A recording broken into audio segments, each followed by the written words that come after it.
మనస్తత్వశాస్త్రమనగానే మనకేం గుర్తొస్తోంది? బహుశా ఒక వ్యక్తి, వాళ్ల ఆలోచనలు, వాళ్లకున్న సమస్యలు, అంతే కదా? కానీ అసలు సమస్య ఆ వ్యక్తిలో కాకుండా మనముంటున్న సమాజంలోనే ఉందనుకోండి, అప్పుడెలా? ఈరోజు మనం సైకాలజీని సరిగ్గా అదే కోణంలో చూడబోతున్నాం.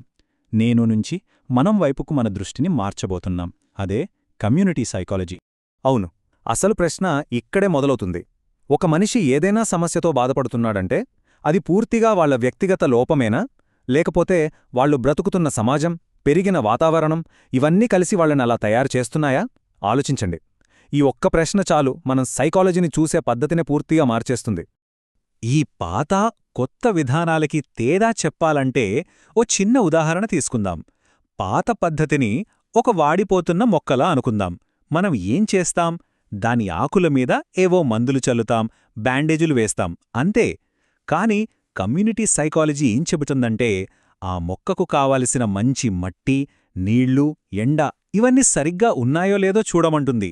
అంటే సమస్య బయటపడ్డాక ట్రీట్మెంట్ ఇవ్వటం కాదు, అసలు సమస్య రాకుండానే చూసుకోవటం. ఇది ఆలోచించే విధానంలో ఎంత పెద్ద మార్పో కదా! సరే, అయితే మొదటి పాయింట్ చూద్దాం. వ్యక్తికి మించి చూడటం అంటే ఏంటి? కమ్యూనిటీ సైకాలజీ మన ఫోకస్ని ఒక వ్యక్తి నుంచి వాళ్ల చుట్టూ ఉన్న ప్రపంచం వైపు ఎలా తిప్పుతుందో చూద్దాం రండి. అంటే సింపుల్గా చెప్పాలంటే, ఒక మనిషిని అర్థం చేసుకోవాలనుకుంటే కేవలం ఆ మనిషిని చూస్తే సరిపోదన్నమాట. వాళ్ళు ఎక్కడుంటున్నారు, ఏం పని చేస్తున్నారు, వాళ్ల కల్చరేంటి, ఇలా అన్నీ వాళ్ల మీద ప్రభావం చూపిస్తాయి. ఒక మనిషిని తన సమాజం నుంచి విడదీసి చూడటం అసాధ్యం.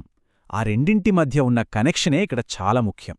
సరే, ఇప్పుడు ఈ ఫీల్డ్లో వాడే కొన్ని ముఖ్యమైన పదాల గురించి తెలుసుకుందాం. అప్పుడే మనకు ఫౌండేషన్ స్ట్రాంగ్గా ఉంటుంది. మొదటిది కమ్యూనిటీ.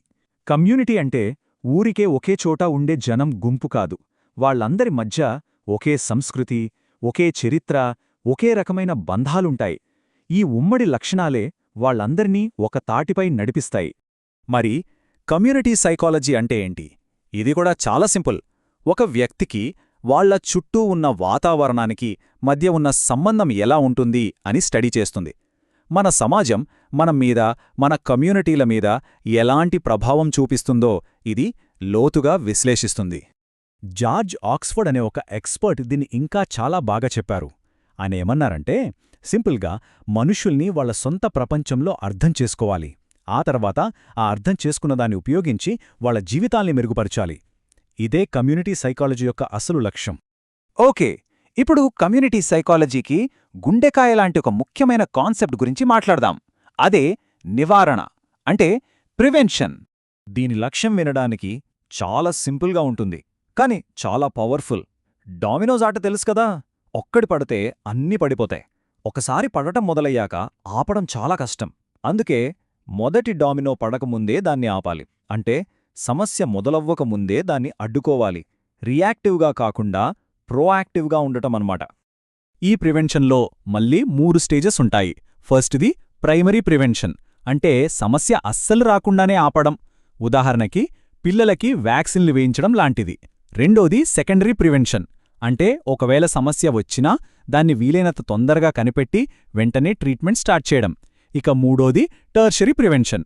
ఇది సమస్య వచ్చాక జరిగే నష్టాన్ని తగ్గించి వాళ్లు మళ్లీ నార్మల్ లైఫ్ లీడ్ చేసేలా సాయం చేయడం. ఇదంతా వింటుంటే ఓకే, కమ్యూనిటీ సైకాలజీ అంటే సోషల్ వర్క్ లాంటిదేనా, లేకపోతే పబ్లిక్ హెల్త్ లాంటిదా అని అనిపించొచ్చు. నిజానికి కొన్ని పోలికలున్నాయి, కానీ వీటికి దీనికి ఉన్న తేడా ఏంటో ఇప్పుడు క్లియర్గా చూద్దాం. Okay, let's compare. Clinical psychology ఏం చేస్తుంది? ఒక వ్యక్తి అనారోగ్యంపై ఫోకస్ పెడుతుంది. కానీ కమ్యూనిటీ సైకాలజీ మొత్తం కమ్యూనిటీ ఆరోగ్యం గురించి ఆలోచిస్తుంది. సోషల్ సైకాలజీ ఎక్కువగా థియరీలతోనే ఉంటుంది, కానీ ఇది action oriented, real world solutions వెతుకుతుంది. ఇక పబ్లిక్ హెల్త్తో పోలిస్తే ఇందులో రీసెర్చ్కి ఎక్కువ ఇంపార్టెన్స్ ఉంటుంది. ఫైనల్గా సోషల్ వర్క్తో పోలిస్తే ఇది సమస్యల్ని సాల్వ్ చేయడానికి సైంటిఫిక్ రీసెర్చ్ పద్ధతుల్ని ఎక్కువగా నమ్ముతుంది. చూసారా, ప్రతిదానికి ఒక చిన్న తేడా ఉంది. సరే, ఇదంతా బాగానే ఉంది, కానీ అస్సలు పాయింట్ ఏంటి? ఇంత చేసి ఏం సాధించాలని? కమ్యూనిటీ సైకాలజీ యొక్క అల్టిమేట్ గోల్ ఏంటంటే ఆరోగ్యకరమైన కమ్యూనిటీలను నిర్మించడం. దాని అర్థమేంటో ఫైనల్గా చూసేద్దాం. దీనికి 3 మెయిన్ గోల్సున్నాయి.